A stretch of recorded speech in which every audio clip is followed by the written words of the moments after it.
Welcome to MS media. ఈరోజు MPP school ఎవరిది సీతమ్మ తోట వచ్చాము. ఇక్కడ హెచ్ఎం గారితో కొన్ని విషయాలు మాట్లాడుతున్నాం. నమస్తే మేడం, చెప్పండి మేడం, మీ స్కూల్ ఇన్ఫ్రాస్ట్రక్చర్ గురించి ఇంట్రడక్షన్ చెప్పగలుగుతారా?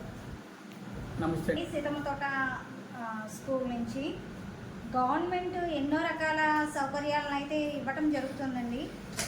ఇప్పుడు ఆల్రెడీ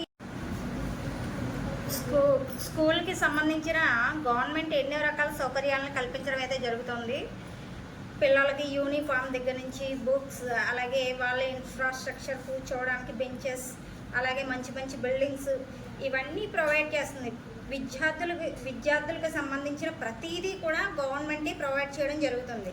ఓకే, మరి విద్యార్థులకు మిడ్ డే మీల్స్ మరి పౌష్టికాహారం అందిస్తున్నాము.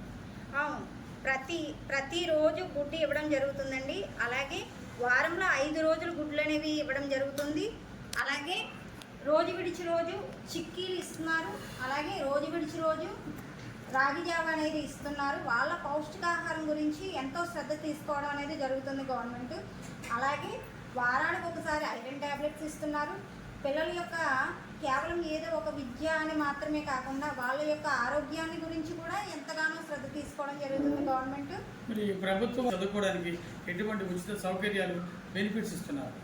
చదువుకోవడానికి వచ్చి టెక్స్ట్ బుక్స్ ఉంటున్నాయి. అలాగే వర్క్ బుక్స్ అనేవి ప్రొవైడ్ చేయడం, అలాగే తల్లికి వందనం పేరు చెప్పి ప్రతి ఇంట్లో ఉన్న ఎంతమంది పిల్లలు ఉంటే అంతమందికి ఇవ్వడం జరుగుతుందండి.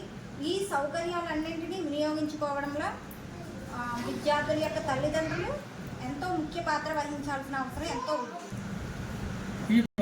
ఇటువంటి గొప్ప పథకాలని ప్రవేశపెట్టిన మన విద్యాశాఖ మంత్రి గారైన నారా లోకేష్ గారికి, అలాగే మా మండలాన్ని అభివృద్ధి పదంలో నడిపిస్తున్న ఎంఈఓ 1 గారికి, అలాగే ఎంఈఓ 2 గారికి కృతజ్ఞతలు తెలియజేసుకుంటున్నానండి. Thank you. వరకు హెచ్ఎం గారు చాలా చక్కగా విషయాలు చెప్పారు. స్కూల్ని ఒక మంచి అభివృద్ధి పాటలో నడిపిస్తున్నారు. ఉన్నతమైన విద్యను నేర్పుతున్నటువంటి మేడం గారికి congratulations, heartly welcome. MS media, ప్రతి చోట ప్రజల మాట.